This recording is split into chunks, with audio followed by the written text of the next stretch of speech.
மக்கள்கிட்ட போகலன்னு சொல்லி குறைகள் வைக்கிறாங்க. மக்கள்கிட்ட போனதுக்கு அப்புறம் தான் இவ்வளவு விஷயங்கள் நடக்குது. எதிர்பாராத சம்பவங்கள்லாம் நடக்குது இல்ல. அப்ப முதல்வர் எப்பயாவது ஒரு தடவை போறதுக்கே ஒரு பெரிய ரெஃப்ளெக்ட் கிடைக்குது, ஒரு பெரிய மாற்றம் கிடைக்குது. அப்படிங்கிறப்ப அப்ப இந்த முதல்வரை மக்கள் நம்புறாங்கிற விஷயத்தை நம்ம பார்க்கணும். பல ஆண்டுகளாக சிஎம் செல்ல இளைஞர்கள் தொடர்பு கொள்ளாம இருந்தாங்க. இன்னைக்கு இளைஞர்கள் டைரக்டா தொடர்பு கொள்றாங்க. எந்த நம் நாட்டிற்கு எது வலிமையோ அந்த வலிமை மிக்க இளைஞர்கள் சிஎம்ஏ டைரக்டா தொடர்பு கொள்றாங்க. சார் இந்த குறை இருக்கு, இந்த குறை இருக்குன்னு எல்லா வீடியோக்கள் போடுறாங்க. ஆனாலுமே உள்ளுக்குள்ள நிறைய பேர் லஞ்சம் வாங்குறதா ஒரு குற்றச்சாட்டுமே அதுவுமே கிடையாது. அதுவும் இல்லையா? ஆமா, இந்த பேரம் பேசின வழக்குல தாவேக்கால பல எம்எல்ஏக்களுக்கு தொடர்பு இருக்கு. பல எம்எல்ஏக்கள்கிட்ட பேரம் பேசப்பட்டது உண்மை. ஆனா சிலருக்கு முன்பதிவாக தொகைகள் கொடுக்கப்பட்டதும் உண்மைங்கிற விஷயத்த முதல்வர்கிட்ட கன்வே பண்ணிட்டாங்க. அப்ப இந்த எம்எல்ஏக்கு யார் அமைச்சர்கள்ல தொடர்பு இருக்கா, சில அமைச்சர்களுக்கும் இதுல தொடர்பு இருக்குங்கிறத முதல்வர் உணர்ந்துட்டார். அப்ப இதுல முதல்வர் பம்பரத்தை சாட்டை சுழற்றுறதுங்கிறது தவறு இல்லை. அப்ப தங்களுடைய கட்சியையும் தங்களுடைய அரசையும் கண்ட்ரோல்ல வச்சுக்கணும். எந்த முடிவுக்கும் முதல்வர் போகலாம், தவறே கிடையாது. ஆமா, நீங்க உங்களுடைய முகம் இல்லாமல் முதல்வருடைய முகத்துல நீங்க எம்எல்ஏ ஆகி அமைச்சர் ஆகிட்டு ஒரு கட்சிக்கு துரோகம் பண்றீங்கன்னா அந்த முதல்வர் எப்படிங்க ஏத்துக்குவாரு? எப்படி மனம் வரும்? ஒரு அமைச்சர் லஞ்சம் வாங்கிட்டார், இல்ல அமைச்சர் மீது ஊழல் புகார், ஒரு எம்எல்ஏ லஞ்சம் வாங்கிட்டார், எம்எல்ஏட ஊழல் புகார், இது ஒட்டுமொத்தமா எப்படி வந்து நிற்கும்? தாவேக்கா அரசு இல்லைன்னா விஜய் அரசு, அவ்வளவுதான் விமர்சனம். அதை ஏன் அவர் ஏத்துக்கணும்? யாரோ ஒருத்தர் வாங்குறதுக்கு விஜய் அவர்கள் ஏன் தண்டிக்கணும்? இப்போ இந்த குதிரை பேரம் நடந்து சில பேர் வாங்கியிருக்காங்க, அட்வான்ஸும் வாங்கியிருக்காங்கன்றப்போ யாருமே நம்ப முடியாதுன்ற ஒரு எல்லார் மேலேயும் ஒரு சந்தேக பார்வை வந்துருச்சு. அது வரணும், வந்தாதான் நல்லது, இல்லைன்னா தொடர முடியாது. ஏன்னா விஜய் அவர்கள் தெளிவாக இருக்கிறார். என்னன்னா நான் மட்டும்தாங்கிறதுல குறிக்கோளா இருக்கு. அது ரொம்ப ஆரோக்கியமான விஷயம். ஏன்னா நீங்க மண்டல ரீதியாக தலைவர்களை உருவாக்கினால் தாவேக்கா அழிந்துவிடும். ரெடலக்ஸ் நேயர்களுக்கு வணக்கம். இன்றைய சிறப்பு நேர்காணலில் நம்முடன் இணைந்திருக்கிறார் பத்திரிகையாளர் திரு யாசர் அவர்கள். வணக்கம் யாசர். வணக்கம் ஜோ. நல்லா இருக்கீங்களா? நலம்.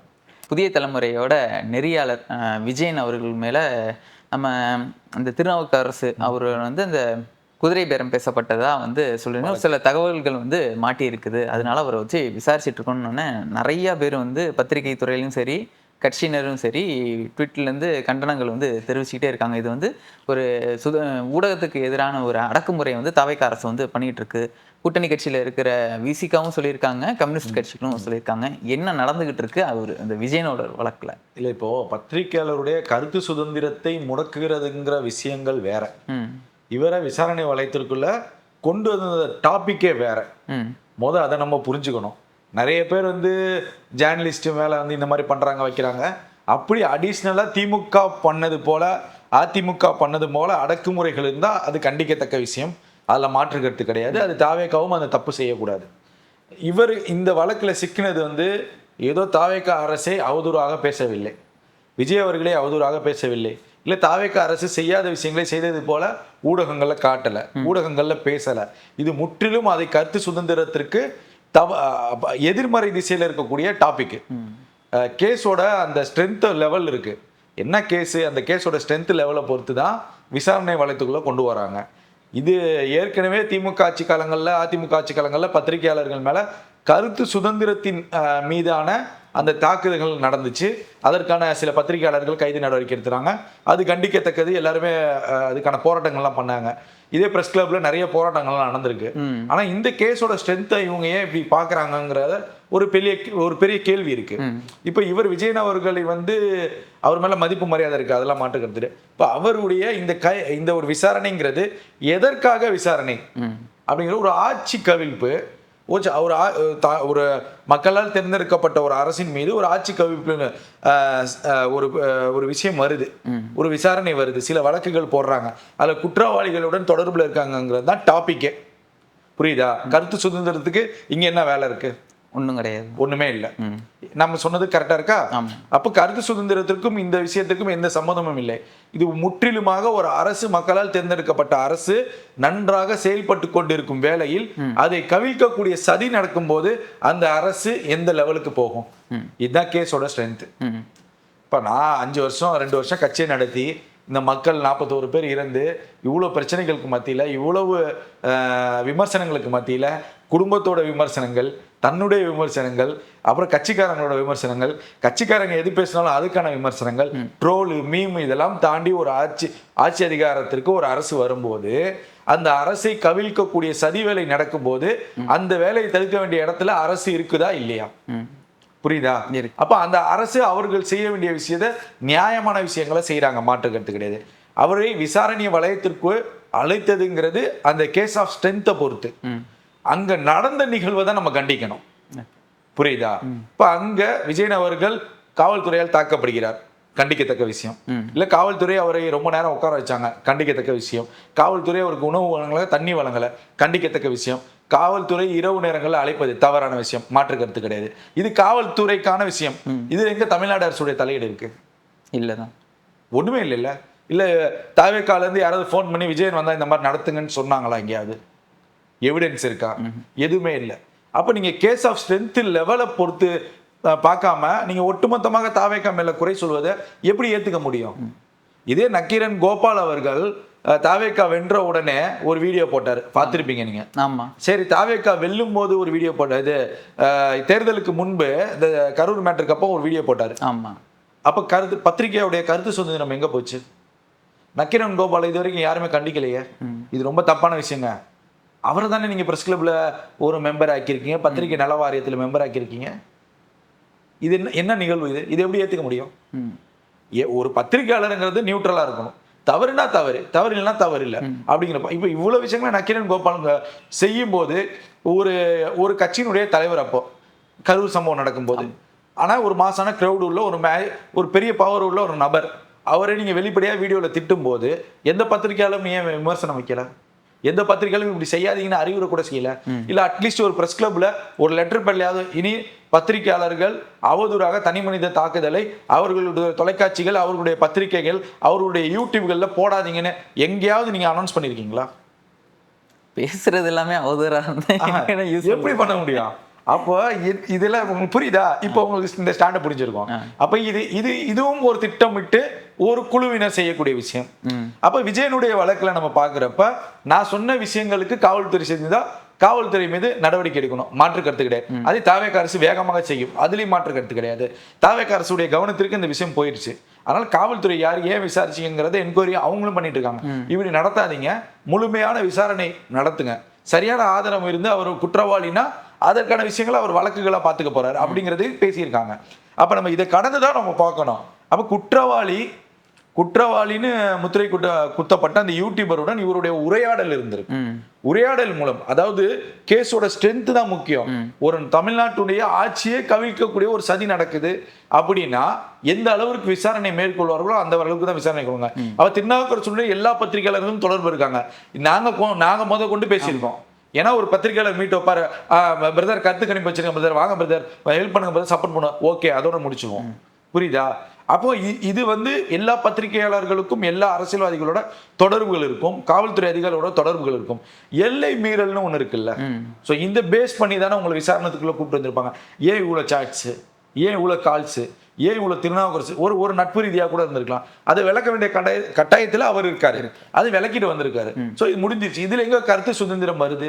இதுல எப்படி எதுக்கு இவ்வளவு பெரிய கண்டனங்கள் வந்துட்டு இருக்கு? அதுவும் நிறைய பேர் கட்சியில இருந்து நிறைய வருதுங்கிறத பாக்கணும். அது அங்க இருந்தா வரும், புரியுதா? இதுல ஆனா நான் என்ன சொல்லுவேன்னா, இதுக்கும் கருத்து சுதந்திரம் சம்பந்தமே கிடையாது. இது ஆட்சி கவிழ்ப்புக்காக நடந்த சதியில அந்த குற்றவாளியோட இவர் தொடர்புல இருந்திருக்காரு.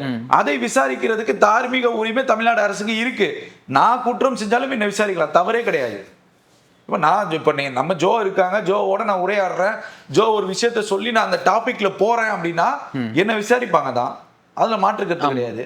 அப்போ அந்த விசாரணை வளையத்துக்கூட விசாரணையில உங்களை அடிச்சாங்க, துன்புறுத்தினாங்க, உணவு கொடுக்கல, தண்ணி கொடுக்கல, உங்களை மரியாதை நடத்தினாங்க, அது தவறு, அதை கண்டிங்க, மாற்று கருத்து கிடையாது.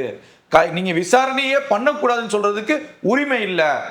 ஒருவேளை விஜயன் குற்றவாளியாக இருந்தா இந்த பத்திரிகையாளர் மன்றம் என்ன ஸ்டாண்ட் எடுக்கும்? மன்னிப்பு கருத்து கேட்டுருவாங்க. என்ன ஒண்ணுமே பேச முடியாது. நீங்க எப்படி பேசுவீங்க?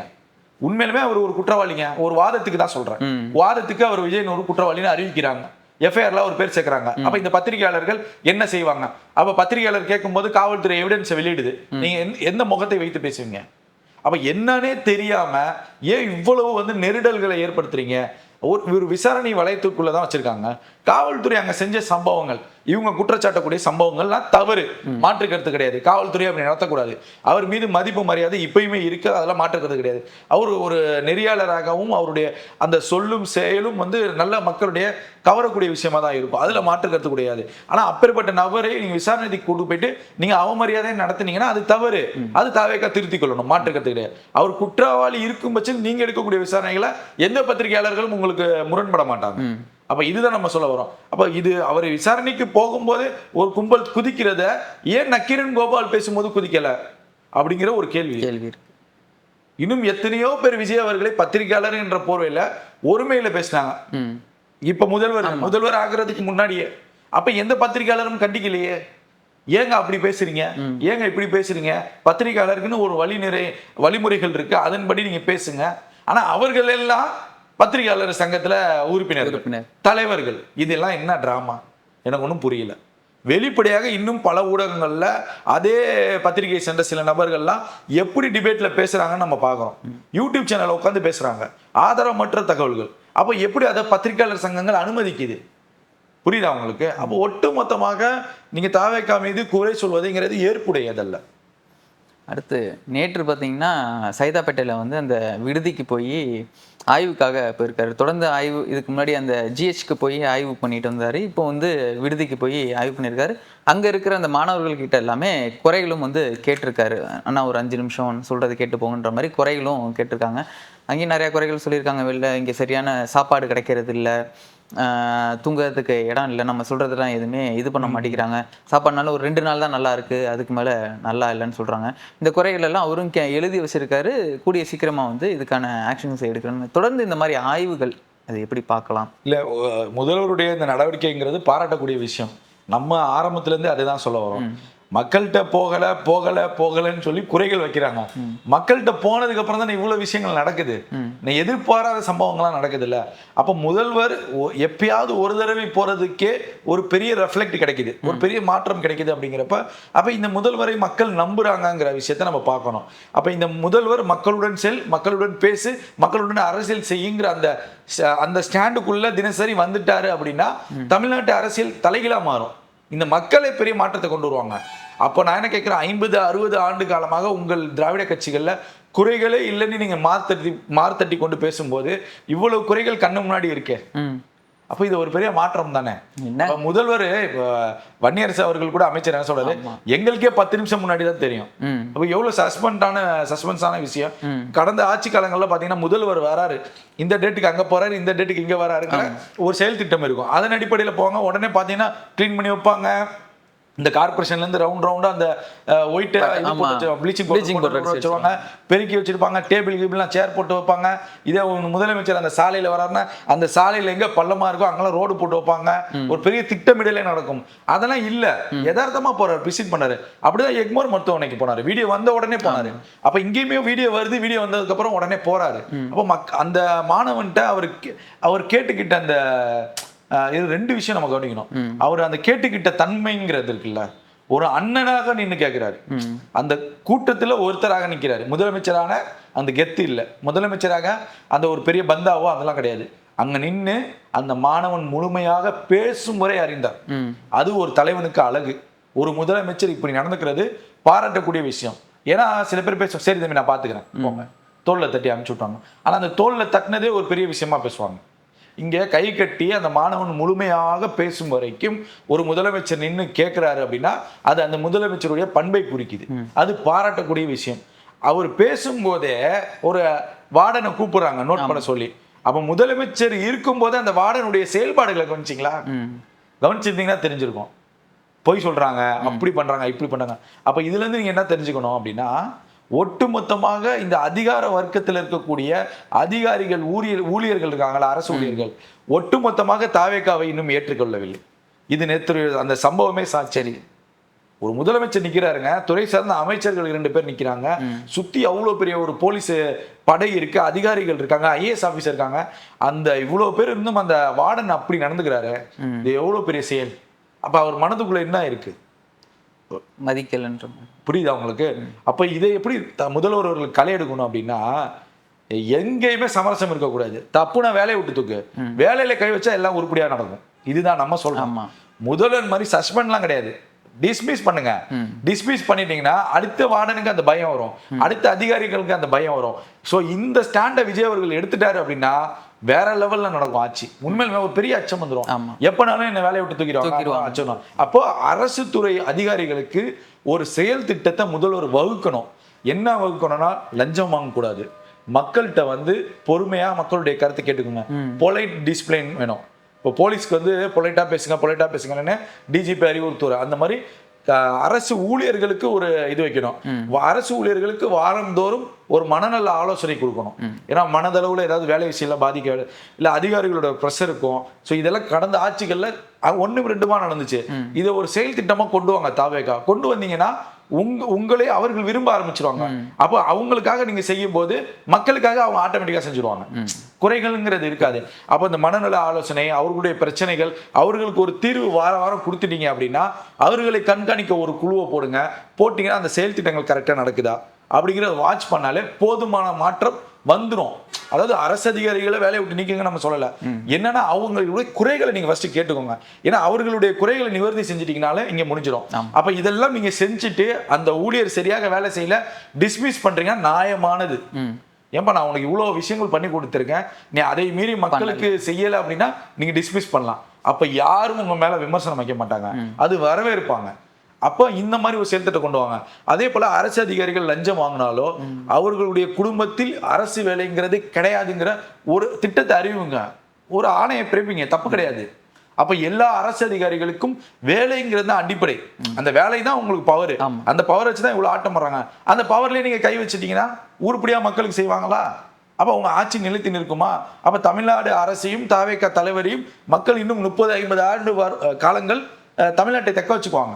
அப்ப இந்த மாதிரி ஒரு மாற்றத்தை முதல்வர் கொண்டு வந்தாருன்னா டோட்டலா நல்ல டிஃபரெண்டா இருக்கும். ஏன்னா முதல்வர் இருக்கும் போதே வார்டனுடைய செயல்பாடுகளை பார்க்கும்போது அப்ப அந்த வார்டனுக்கே மனதளவுல என்ன எப்படி இருக்கோ ஒட்டுமொத்தமா தமிழ்நாடு அதிகாரிகள் எப்படி இருப்பாங்க. அப்ப எவ்வளவு கேள்விகள் வருது. அப்ப இன்னும் அவங்க ஏத்துக்கல தாவேகாவை. இவர்கள் அமைச்சர்களாக ஏத்துக்கல, எம்எல்ஏக்களாக ஏத்துக்கல. நேற்று மணலில ஒரு கூட்டம் ஒண்ணு நடக்குது. எம்எல்ஏ இருக்கும்போது திமுக ஆதரவு நிலைப்பாட்டில் இருக்கக்கூடிய சேர்மன், கவுன்சிலர்ஸ் எம்எல்ஏ முன்னாடியே வாதம் பண்றாங்க, எந்திரிச்சு வாங்க நீங்க அப்படிங்கிறாங்க. எப்படி எப்படி இருக்கு பாருங்களேன் நிலவரம். அப்ப என்ன தாவேகாவனா நீங்க என்ன நினைக்கிறீங்க? அப்ப அந்த எதிர்கட்சிகளாக இருக்கக்கூடியவர்களும் மக்கள்கிட்ட எப்படி கொண்டு போய் சேர்க்கிறாங்க பாருங்க. தாவேகாலாம் ஒரு கட்சியா? இன்னும் அந்த மனப்பான்மையில இருக்காங்க. அதெல்லாம் உடைக்கணும்னா இன்னும் வீரியமாக தாவேகா மக்கள் இடத்துல என்னென்ன திட்டங்களை கொண்டு போக முடியும், அதிகாரிகள் மக்கள்கிட்ட எப்படிலாம் நடந்துக்கணுங்கிற இந்த விஷயங்களை சரியாக முறைப்படி செஞ்சாங்கன்னா பெரிய அளவுல மாற்றம் இருக்கும். இப்படி பண்ணாதான் அடக்குமுறை ஒடுக்குமுறைன்றீங்களே, உடனே பதவியில இருந்து தூக்கிட்டோம்னா அடக்குமுறை பண்ணுது தாவேகா, ஒடுக்குமுறை பண்ணுது தாவேகா. சொன்ன இந்த விஷயங்கள்லாம் செஞ்சுட்டோம்னா யாரும் விமர்சனம் வைக்க மாட்டாங்க ஜோ. ஆனா நீங்க நம்ம செய்யறதுக்கு முன்னாடி சில விஷயங்கள் பண்ணோம்னா இது திட்டமிட்ட சதி, நம்ம திமுக ஆதரவுல இருக்கும் அந்த மாதிரி எல்லாம் பிம்பத்தை கட்டி விட்டுருவாங்க. சோ அந்த மாதிரி முதல்வர் பண்ண மாட்டாரு. ஆனா முதல்வர் வாட்ச் பண்றாரு, டோட்டலா வாட்ச் பண்றாரு. இனிமே எனக்கு தெரிஞ்ச சம்பவங்கள் நிறைய இருக்கு உறுதி, அதுல மாட்ட சேர்த்துட்டே அவரு மக்கள்கிட்ட போக தான் போறாரு. மக்கள்கிட்ட இன்னும் அவரு இப்போ லைட்டா சாம்பிளா காமிக்கிறாரு, நம்ம போனா எப்படி ரியாக்ட் இருக்கு, எப்படி கூட்டங்கள் வருது, இதெல்லாம் பாக்குறாரு. ஏன்னா கூட்டங்கள் வந்துச்சுன்னா சரிவர குறைகளை கவனிக்க முடியாது. ஸோ அதெல்லாம் மேனேஜ் பண்றாரு அவரு. இதெல்லாம் தெரிஞ்சுக்கிட்டு திட்டமிடலோட இறங்க போறாரு. எனக்கு தெரிஞ்சு நிறைய சம்பவங்கள் இருக்குன்னு அதிகாரிகள் சொல்றாங்க. சார் இப்பே ஸ்ட்ரிக்டா பண்றாரு சார், அதை பண்ணக்கூடாது இதை பண்ணக்கூடாது. ஒரு விஷயம் ஒரு போன்ல வாட்ஸ்அப்ல அவருக்கு வந்துட்டாலே போதுமா, இது இந்த துறையில இருந்து இந்த குறைகள் வருதுனாலே அந்த துறை அதிகாரிகளுக்கு உடனே போன் பண்ணிடுறாராம். சார் சார் ரொம்ப பயமா இருக்கு சார், இந்த மாதிரி சிஎம் பார்க்கல, நம்ம உண்மையிலுமே முதல்வன் படம் மாதிரி ஒரு சஸ்பென்ஸே கொடுத்துருவாரோ டிஸ்மிஸ் ஆக்கிடுவாரோங்கிற ஒரு பயம் இருக்கு சாருங்கன்னு அதிகாரிகள் எல்லாம் பேசுறாங்க. இப்போ மாறிடுச்சு, நிலைமைகள் மாறிடுச்சு. அப்போ இன்னும் கொஞ்சம் காலதாமதம் ஆகுங்கிறதுல மாற்றுக்கிறது இல்லை. ஆனா அந்த காலதாமதம் இடையில எதிர்கட்சிகள் சில வேலைகளை செய்யறாங்க. இதான் உண்மை. இல்லை எனக்கு என்னமோ திமுக ஆட்சியில் இருக்கும்போதெல்லாம் சாம்பார் கிம்பார்லாம் எப்படி இருக்கும் அதெல்லாம் டேஸ்ட் பண்ணிடலாம். இது வந்து சத்துணவு சாப்பாடான்னு அவ்வளோ டேஸ்ட்டாக இருக்கிற சாப்பாடு இப்போ வந்து டேஸ்ட் இல்லைன்னு சொன்னால் அது இப்படின்னு எனக்கு தெரியல. அதுதான் சொல்றேன்னா அது வரதுக்கு முன்னாடி ஜோ எப்படி பண்ணுவாங்கன்னா இன்ஸ்பெக்ஷன் ஒரு இடத்துக்கு வராங்கனாலே எல்லாம் ரெடி ஆயிரும், தட்டுலாம் புதுசாயிரும், தட்டு புதுசாயிரும், முதல்வர் சாப்பிட்ற தட்டு புதுசா இருக்கும், புதுசா இருக்கும், அமைச்சர் சாப்பிட்ற தட்டு புதுசா இருக்கும், அமைச்சர் தண்ணி கொடுக்கறது புதுசா இருக்கும். அப்ப கேட்க கூட மாட்டாங்க. நான் பாத்திருக்கேன். நான் தோல்ல தட்டி விட்டு சரி தம்பி நான் பேசுறேன் தம்பி நீங்க கிளம்பு அமுச்சு விட்டுருவாங்க. ரொம்ப நேரம்லாம் பேச விட மாட்டாங்க. அப்போ ஒரு முதல்வர் இதெல்லாம் செய்யறாருங்கிறப்ப ஒரு பெரிய மாற்றம். இப்போ அந்த மாணவர்களுக்கு மத்தியில ஒரு ஏக்கம் இருந்திருக்கும்ல, நீங்க முதல்வர் கேட்டுட்டாரு, அப்ப எல்லா துறைக்குமே இந்த ஒரு பெரிய மாற்றம் வரும். நான் அதே போல சமீபத்தில் ஒரு யூடியூப் சேனல்ல பேசியிருந்தேன், சிஎம் செல்லுக்கு வந்து நிறைய கம்ப்ளைண்ட்ஸ் வந்து பேசுறாங்க வைக்கிறாங்கன்ட்டு. அது உண்மை, அது நான் ஆதாரப்பூர்வமாக எழுதினா அது மக்கள் எனக்கு நிறைய வரவேற்பு கொடுத்தாங்க. அதில் மாற்று கருத்துக்கிறேன், நான் ரொம்ப நன்றி கடன் பட்டிருக்கேன். அதே போல இன்னும் சம்பவங்கள் தொடருது. நான் சொன்ன குறிப்பிட்ட வார்த்தை இந்த இளைஞர்கள் கடந்த 5 ஆண்டுகள் மட்டுமில்லை, கடந்த பல ஆண்டுகளாக சிஎம் செல்லை இளைஞர்கள் தொடர்பு கொள்ளாமல் இருந்தாங்க. இன்னைக்கு இளைஞர்கள் டைரக்டா தொடர்பு கொள்றாங்க. எந்த நம் நாட்டிற்கு எது வலிமையோ அந்த வலிமை மிக்க இளைஞர்கள் சிஎம்ஏ டைரக்டா தொடர்பு கொள்றாங்க. சார் இந்த குறை இருக்கு, இந்த குறை இருக்குன்னு எல்லா வீடியோக்கள் போடுறாங்க. சமீபத்தில் நான் கூட ஒரு மாணவன் ஒரு வீடியோ போடுறான், சகோதரனோ நண்பனோ ஊசி இன்ஜெக்ஷன் இல்லை, அந்த வீடியோ நீங்களும் பார்த்திருப்பீங்க. சிஎம் செல்லுன்னு உடனே ரியாக்ட் ஆகுது. நான் ஏற்கனவே வந்து ஒரு கல்லூரியை பற்றி போய் சேர்ப்பேன், அந்த மாணவனுக்கும் உடனே ரியாக்ட் ஆகுது. அப்ப சிஎம் செல் இயங்க ஆரம்பிச்சிருச்சு. இன்னைக்கு நீங்க பாருங்க, 50-60 ஆண்டு காலமாக நாங்கள் செஞ்சுட்டோம், அதை செஞ்சுட்டோம், மாற்றம் செஞ்சுட்டோம், பில்டிங்கை கட்டிட்டோம். பில்டிங் இதெல்லாம் மக்கள் எதிர்பார்க்க மாட்டாங்க. மக்களுக்கு தேவையான 3 விஷயம்: அடிப்படையான வசதிகள், குடிநீர் வசதி, சாலை வசதி, பாதுகாப்பு. இது பண்ணிட்டாலே போதும். மக்கள் இலவசங்களை எதிர்பார்க்க மாட்டாங்க. இந்த பேஸ் கிரவுண்டை தாவேக்கா கட்டமைக்குது. இந்த 3 அடிப்படைகளையும் செய்து கொடுக்கணுங்கிறதுல தாவேக்கா மும்முரமா இருக்கு. ஆனா அதற்கான ஸ்பேஸை கொடுக்காமல் எதிர்கட்சிகள் சூழ்ச்சிகள் செய்கிறது. இங்கதான் தாவேக்காவுக்கும் அந்த அரசு இயந்திரத்திற்கும் கொஞ்சம் டிராபேக்கேஜா இருக்கு. சோ இதெல்லாம் அவங்க சரி பண்ணிக்கக்கூடிய சூழல்ல தான் இருக்காங்க. ஆனா இவ்வளவு விஷயங்கள் செஞ்சிருக்கிறது பாராட்டக்கூடிய விஷயங்கள். அப்ப இளைஞர்களுக்கு ஒரு நம்பிக்கை வந்துருச்சு, சிஎம் செல்ல கம்ப்ளைண்ட் பண்ணா நமக்கு சொல்யூஷன் இருக்குங்கிறது.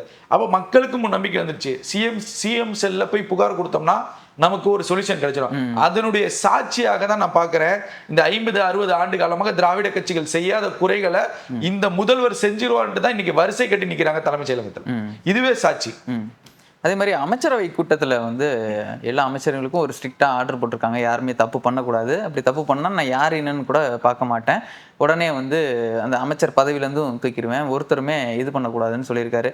அதே மாதிரி அவங்கவுங்க வேலையை மட்டும் பார்த்தா போதும், தேவையில்லாமல் இந்த ஆய்வுக்கெல்லாம் அங்கே எங்கேயும் போக வேணாம், அவங்கவுங்க துறை என்னவோ அது மட்டும் நீங்கள் பாருங்கன்னு சொல்லிட்டு அவங்களுக்கு எல்லாத்துக்கும் ஒரு எச்சரிக்கை கொடுத்துருக்காருன்னு நம்ம சொல்லலாமா? இது எச்சரிக்கை மணிதான். ஆக்சுவலாக நிறைய இந்த பேரம் பேசக்கூடிய இந்த வழக்குகள் தொடரும் போது, இந்த செய்திகள் வரும்போதே நம்ம இந்த விஷயத்த நம்ம வந்து ஸ்டார்டிங்ல இன்னொரு வீடியோல பேசியிருந்திருப்போம். ஏன்னா அந்த அவரை அரெஸ்ட் பண்றதுக்கு முன்னாடியே அவர் அரெஸ்ட் பண்ணிட்டாங்க, 3 நாளைக்கு முன்னாடியே. அந்த சம்பவங்களும் மனைவியின் மூலமா வெளியே வருது, என் கணவனை காணோம்ட்டு. அப்ப இந்த தகவல் வந்து உளவுத்துறை மூலியமாக முதல்வருக்கே போயிடுச்சு. அப்ப முதல்வருக்கு உளவுத்துறை எப்படி செயல்படுகிறதோ அதை பொறுத்துதான் அந்த முதல்வர் செயல்பட முடியும். இப்போ உளவுத்துறை சொல்வதை முதல்வர் கண்காணிக்கிறார், கவனித்துக் கொள்கிறாருங்கிறது தெளிவா தெரியுது. எப்படி பாக்குறாரு அப்படின்னா, கடுகு எந்த அளவுக்கு இருக்கும் அந்த அளவுக்கு கடுகளவு உளவுத்துறை சொல்வதை கூட கேட்கிறார் முதல்வர். அதன் வெளிப்பாடுதான் இந்த அமைச்சரவை கூட்டத்துல பேசினது. அமைச்சரவை கூட்டத்துல தெரிந்த அளவிற்கு செய்தியாக வந்தது இந்த விஷயங்கள். அப்ப விஷயங்கள் இதுங்கிறது தெரிஞ்சிருச்சு, இது எல்லா ஊடகங்களும் பரப்பப்படுது. அப்போ இந்த செய்திகளை தவிர்த்து இன்னும் என்ன பேசியிருப்பார் முதல்வர்ங்கிற ஒரு விஷயம் இருக்கு. அப்பதான் ஒரு வார்த்தை செய்திகள்ல வருது, தெரிந்தவர்கள் தெரியாதவர்கள்னு பார்க்க மாட்டேன், எனக்கும் அனைவரும் ஒன்றுதான், தவறு செய்தால் யாரை வேணாலும் தண்டிப்பேன்ங்கிற விஷயத்த பதிவு செய்யறாரு. அப்ப இங்க அவர் புரிஞ்சுக்கிட்டாரு, நான் மட்டும்தான் பவர் சென்டர், இனிமே உங்களை நம்பி பிரயோஜனம் இல்லை, இந்த மக்கள் எனக்காக வாக்களிச்சிருக்காங்க, நானே கேம் விளையாண்டுக்கிறேன். புரியுதா? Game is not over, game start நவுங்கிறத நம்ம பார்க்குறோம். அப்போ வேலையை ஆரம்பிச்சிட்டாரு முதல்வர். எப்படின்னா எல்லா துறைக்கும் பவர் சென்டரா முதல்வர் மட்டுமே இருக்கணுங்கிறத முடிவு பண்ணிட்டாரு. நீ வேலை செய்யலனாலும் உன் துறையை சேர்த்து நான் பார்த்துக்குவேன், அதை பற்றி எனக்கு கவலை கிடையாது. ஆனால் அந்த சுமையை தாவேக்காவுடைய அமைச்சர்கள் கொடுத்துடக்கூடாது. புரியுதா? என்ன இருந்தாலும் முதல்வர் இருக்காருங்க அந்த பாணியை கொடுத்துட்டீங்க அப்படின்னா அவரும் ஒரு கட்டத்தில் தோய்வாயிடுவாரு. அவ முதல்வர் வந்து விரும்புறது என்னங்கிறத தெளிவுபடுத்திட்டாரு. உங்க அமைச்சரவையில அமைச்சர்கள் மீது குறை வரக்கூடாது, ரீல்ஸ்ல குறை வர. நம்மளே ரீல்ஸை பத்தி நிறைய பேசியிருப்போம், ஆரோக்கியமான ரீல்ஸ் போடுங்க, தேவையில்லாத ரீல்ஸ் போடாதீங்கன்னு சொல்லிட்டு. அப்ப இந்த விஷயங்களை கவனிக்கிறார் முதல்வர். அப்ப கவனிக்கும் போது இந்த திட்டங்களே அவர் அந்த அமைச்சர்கள் மீது சொல்றாரு, விமர்சனங்கள் வருது தவிர்த்துக்கோங்கன்னு சொல்லும் போது அந்த அமைச்சர்களுடைய செயல்பாடுகள் அப்படி இருக்கணும். அதை மீறி அமைச்சர்கள் செய்வாங்க பாத்தீங்களா, அவங்களை தான் அவர் தண்டிக்க போறாரு. சொல்லிட்டாரு, கரெக்டா செஞ்சுட்டா பிரச்சனை இல்லை, அவர் சொல்லி நான் அப்படிதான் செய்வேன் அப்படிங்கிறவங்கள தூக்க போறாரு, மாற்று கருத்து கிடையாது. இங்க எங்க தொடங்குதுங்கிறது தான் முக்கியமான விஷயம். எப்பயுமே வழக்கமா இல்லாம ஏன் அமைச்சரவைகளை திட்டுறாருங்கிற ஒரு கேள்வி இந்த சரத்தோ கீர்த்தனாவோ இந்த ரமேஷுடைய விஷயங்கள் வந்ததன் மூலமா நீங்க நினைக்கிறீங்க? அப்படிலாம் கிடையாது. அது கிடையாது, முற்றிலும் தவறு. இல்ல ஆனாலுமே உள்ளுக்குள்ள நிறைய பேர் லஞ்சம் வாங்குறதா ஒரு குற்றச்சாட்டுமே அதுவுமே கிடையாது. அதுவும் இல்லையா? ஆமா, இந்த பேரம் பேசின வழக்குல தாவேக்கால பல எம்எல்ஏக்களுக்கு தொடர்பு இருக்கு. இதுதான் உண்மை. இந்த பேரம் பேசின வழக்குல பல எம்எல்ஏக்களுக்கு தொடர்பு இருக்கு. சமீபத்துல ஒரு பெரிய நிறுவனம், செய்தி நிறுவனத்துல கட்டுரையாவே போட்டிருந்தாங்க சில விஷயங்களை. அதே போல இந்த பழனி விஷயத்தையும் அந்த கட்டுரையா அந்த செய்தி நிறுவனத்துல வருது. அப்போ உளவுத்துறை என்ன சொல்லுது அப்படின்னா, பல எம்எல்ஏக்கள்கிட்ட பேரம் பேசப்பட்டது உண்மை, ஆனா சிலருக்கு முன்பதிவாக தொகைகள் கொடுக்கப்பட்டதும் உண்மைங்கிற விஷயத்த முதல்வர்கிட்ட கன்வே பண்ணிட்டாங்க. அப்ப இந்த எம்எல்ஏக்கு யார் அமைச்சர்கள்ல தொடர்பு இருக்கா, சில அமைச்சர்களுக்கும் இதுல தொடர்பு இருக்குங்கிறத முதல்வர் உணர்ந்துட்டார். அப்ப இதுல முதல்வர் பம்பரத்தை சாட்டை சுழற்றுறதுங்கிறது தவறு இல்லை. அப்ப தங்களுடைய கட்சியையும் தங்களுடைய அரசையும் கண்ட்ரோல்ல வச்சுக்கணும், எந்த முடிவுக்கும் முதல்வர் போகலாம், தவறே கிடையாது. ஆமா, நீங்க உங்களுடைய முகம் இல்லாமல் முதல்வருடைய முகத்துல நீங்க எம்எல்ஏ ஆகி அமைச்சர் ஆகிட்டு ஒரு கட்சிக்கு துரோகம் பண்றீங்கன்னா அந்த முதல்வர் எப்படிங்க ஏத்துக்குவாரு? எப்படி மனம் வரும்? எப்படி வரும்? இப்போ உங்களுக்கு எவ்வளவு தெனாவட்டு இவங்க எல்லாம் நினைச்சிட்டு இருக்காங்க. அப்படிலாம் கிடையாது. முதல்வர் வேற லெவல்ல வேலை பார்க்குறாரு. உண்மை அதுதான். அவரு ஒவ்வொரு சட்டமன்ற உறுப்பினருக்கும் ஒரு ஸ்பை வச்சிருக்காரு, புரியுதா? ஒரு குழு வச்சிருக்காரு. ஜெயலலிதா என்ன பாணியை கடைபிடித்தார்களோ அதை விட இரட்டிப்பு மடங்குல முதல்வர் விஜய் அவர்கள் இப்போ அங்க கள ஆய்வு செஞ்சுட்டு இருக்காரு. ஐஏஎஸ் ரிப்போர்ட் கேட்கிறாரு. அந்த எம்எல்ஏ கண்காணிக்க போட்ட குழு, அந்த குழுங்கிறது டைரக்டா கட்சியினால நியமிக்கப்படலை, இவரு தனி குழு. அந்த குழுவின் மூலமாக டெய்லி விசாரிக்கிறாரு. எப்போனா இந்த பேரம் பேசக்கூடிய அந்த சம்பவம் நடந்துச்சுல, அதுல இருந்தா இது நடக்குது, புரியுதா? அதுல இருந்து இது நடக்கும் போதுதான் இந்த வீடியோக்கள் வெளியே வருது. இந்த அமைச்சர்கள் மீது இந்த நீங்க சொன்னீங்களா லஞ்சம் எல்லாம் வாங்கியிருக்காங்கன்னு சொல்லிட்டு இந்த விஷயங்கள்லாம் வெளியாக ஒரு கட்டத்துல அவர் டென்ஷன் ஆகுறாரு. டென்ஷன் ஆகி தான் அந்த கோபத்தை வெளிப்படுத்துறாரு. ஆனா அமைச்சரவை மாற்றம்ங்கிறது உறுதி. ஒரு 7-8 அமைச்சர்களை மாற்றுறாங்க, மாற்று கருத்து இல்லை. அது முதல்வர் அவங்களுக்குமே அவரு தெரிஞ்சிருக்கும், எந்தெந்த அமைச்சர்களுக்குன்னு தெரிஞ்சிருக்கும். ஆனா இப்போ மாற்ற மாட்டாங்க. ஆகஸ்ட், செப்டம்பர், நவம்பர்ல அந்த மழை காலத்துக்குள்ள மாத்திருவாங்க, மாற்று கருத்து கிடையாது. அப்ப ஒட்டுமொத்தமாக இந்த திட்டத்தை அவர் அறிந்து கொண்டார். அப்ப தாவேக்கால இருந்து கொண்டு சிலர் தாவேக்காவுக்கு எதிராக செயல்பட்டீங்களா? அப்ப எனக்கு என்ன, நான் இவர்களெல்லாம் நம்பி தானே இவர் முதலமைச்சர் இது அரசியலுக்கு வராரு. அப்படிங்கிறப்ப உங்களுக்காக தான் அவர் போராடினாரு, உங்களுக்காக தான் எல்லா கஷ்டத்தையும் ஏத்துக்கிட்டாரு, உங்களுக்காக தான் எல்லா விமர்சனங்களையும் ஏத்துக்கிறாரு.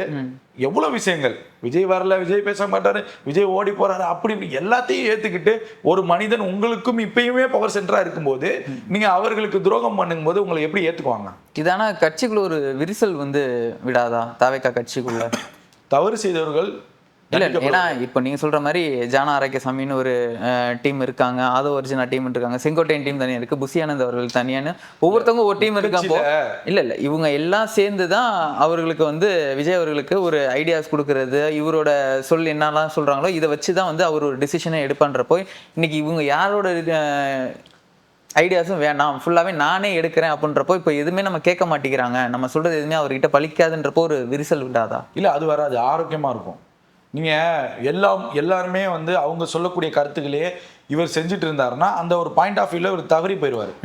மக்களை விட்டு தவறி இந்த அரசியலை விட்டு தவறி போயிட்டாருன்னா விமர்சனத்துக்குள்ளாயிருவீங்க. தாவேக்காவுடைய தொண்டர்கள்ட்டே அந்த விமர்சனம் ஆயிரும். அப்ப அவர் முதலமைச்சர் பதவி என்றால் என்னங்கிறத உணர்ந்துட்டாரு.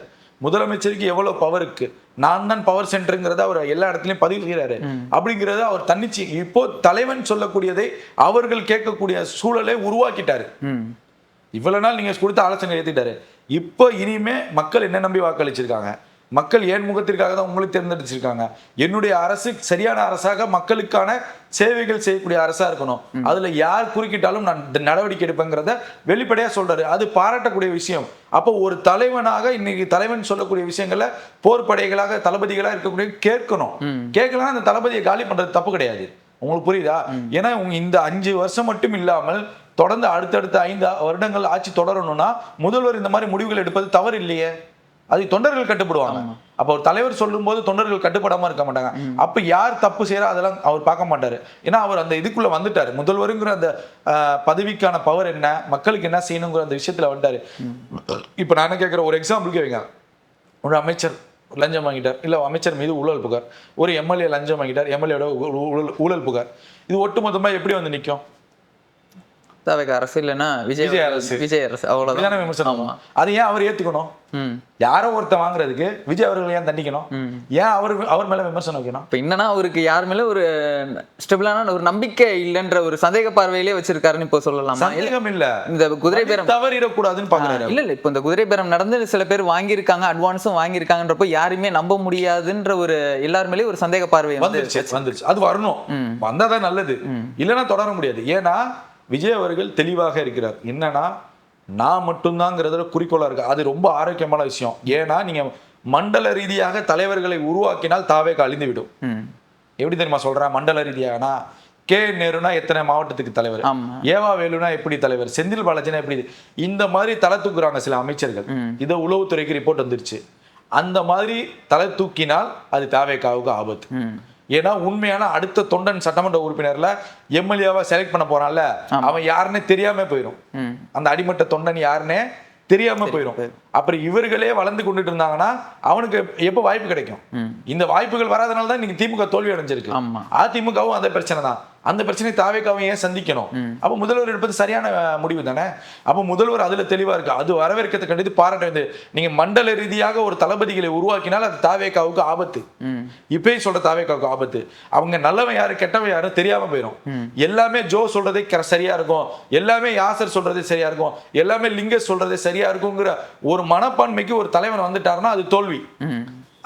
அந்த தோல்வியை சந்திக்க கூடாதுன்னு முதல்வர் ஆக்ஷன் எடுக்கிறாரு. அது வரவேற்கிறோம், பாராட்டுறோம். அப்படிதான் ஒரு தலைவர் இருக்கணும். அப்பதான் நீங்க அந்த ரிப்போர்ட்டை கடந்து அங்க என்ன இருக்குங்கிறத தெரிஞ்சுக்க முடியும். அதனால அவர் ஒரு குழுவை வைக்கிறாரு, கண்காணிக்கிறதுக்கு ஒரு குழு அமைச்சிருக்காரு.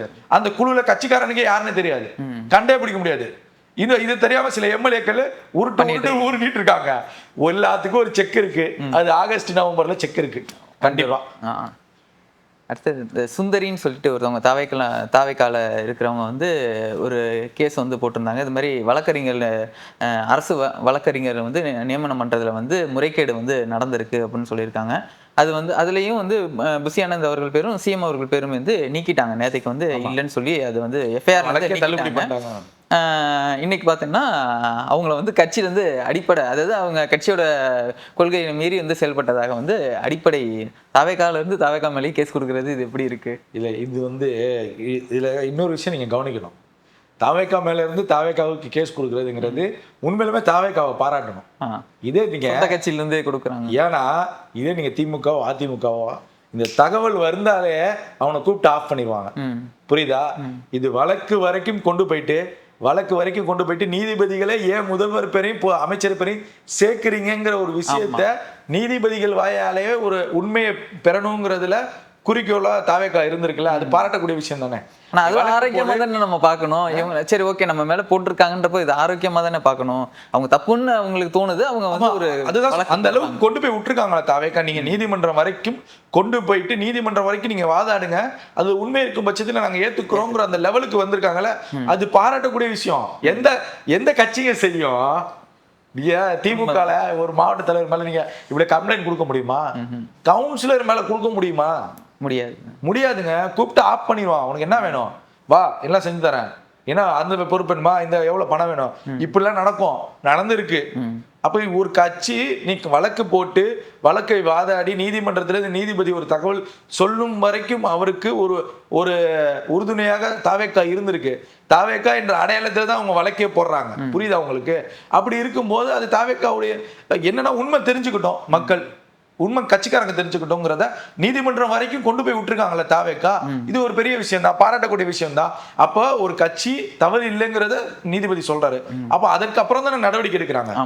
வழக்கு போட்ட உடனே நடவடிக்கை எடுத்திருந்தாங்கன்னா நீங்க சொன்ன மாதிரி ஏதாவது முறைகேடுகள் இருக்கலாம், வாய்ப்புகள் இருக்கலாம். ஓகே, வழக்குக்கான அந்த உண்மைத்தன்மை என்னங்கிறத நீதிபதி சொன்னதுக்கு அப்புறம் 2 நாட்கள் கழித்து தான், ஒரு நாள் நினைக்கிறேன், ஒரு நாள் கழிச்சுதான் அந்த நபர் மீது நடவடிக்கை எடுக்கிறாங்க. அப்ப இது ஆரோக்கியமான ஒரு அரசியல் தானே. அப்படிதான் நம்ம பார்க்கணும். அப்ப நல்ல விஷயங்கள் தான் பண்ணிருக்காங்க.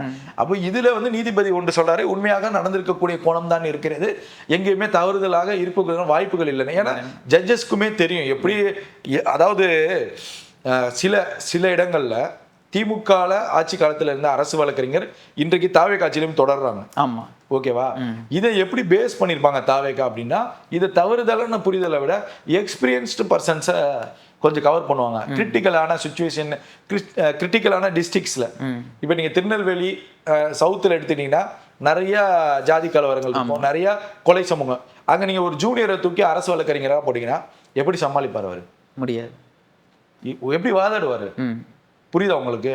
அப்போ அங்கே வந்து ஒரு விஷயத்தை தாவேக்கா செய்யுதுன்னா அது அந்த அரசிற்கு பாதுகாப்பு அரணாக, இப்போ அவருக்கு கீழே இன்னொரு ஏடி அடிஷனல் ஜிபி அந்த மாதிரிலாம் போடுவாங்கல்ல, அவங்க கத்துக்குவாங்க. அடுத்த 5 ஆண்டு முறை அவர்களே போட போறாங்க.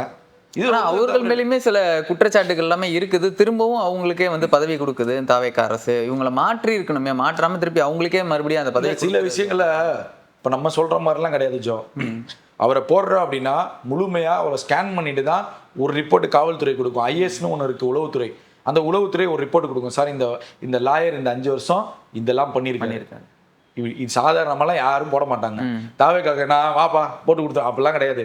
அவங்க ஃபுல்லாக ஸ்கேன் பண்ணுவாங்க. அதுவும் சட்டத்துறைனா தாவேக்காவுக்கு எவ்வளவு பலமா இருக்கக்கூடிய துறை, அவர் அரசுக்கே பலமா இருக்கக்கூடிய துறை. வந்தவங்க கவுத்தம்லாம் பண்ண மாட்டாங்க. ஸ்கேன் பண்ணிட்டு அவர் சரியா இருப்பாரா, உளவுத்துறை உள்ள ரிப்போர்ட் கொடுப்பாங்க. சார் இதெல்லாம் தவிர்த்துக்க சொல்லுங்க சார், இதெல்லாம் பண்ண சொல்லுங்கன்னா அவரை கூப்பிட்டு வான் பண்ணுவாங்க. உங்களுக்கு இதை தரங்க, இதெல்லாம் நீங்க தவிர்த்துக்கோங்க. திமுக இருந்தனால உங்களுக்கு தரோம்னா உங்க மேல இருக்க ஒரு நம்பிக்கை, நீங்க செயல்படணும் சரியா, அந்த நம்பிக்கை அப்படிதான் கொடுப்பாங்க. எடுத்த உடனே அதனால கொடுக்க மாட்டாங்க. இந்த குறைகளை இங்க செய்யாம பாத்துக்கணும். தாவேக்கா கொடுத்துட்டீங்க, அந்த நம்பிக்கையை அவர் காப்பாத்துறாரா நீங்க கண்காணிக்கணும். அந்த நம்பிக்கையை அவர் சரியாக செயல்படுறா நீங்க தான் அதை பாதுகாத்துக்கணும். அப்ப அதை தவற விட்டீங்கன்னா அது தவறுதான். அவர் தவற விட்டு அவர் குத்துதே குறையுதுன்னா அவர் ஒண்ணும் பண்ண முடியாது. அப்ப இதெல்லாம் பண்ணிட்டு தான் தாவேக்கா சரியா செய்யும். ஒரு நம்பிக்கை இருக்கு, கொடுத்துருக்காங்க, சரியா செஞ்சிருவாங்கன்னு சொல்லிட்டு சரி பார்ப்போம், வெயிட் பண்ணி தான் பார்ப்போமே. கண்டிப்பாங்க ஐயா சார். தொடர்ந்து பல நேர்காணல்ல பல விஷயங்களை பத்தி விவாதிப்போம். மிக்க நன்றி. நன்றி. ரெட்ரோலெக்ஸ் நேயர்களுக்கும் மிக்க நன்றி.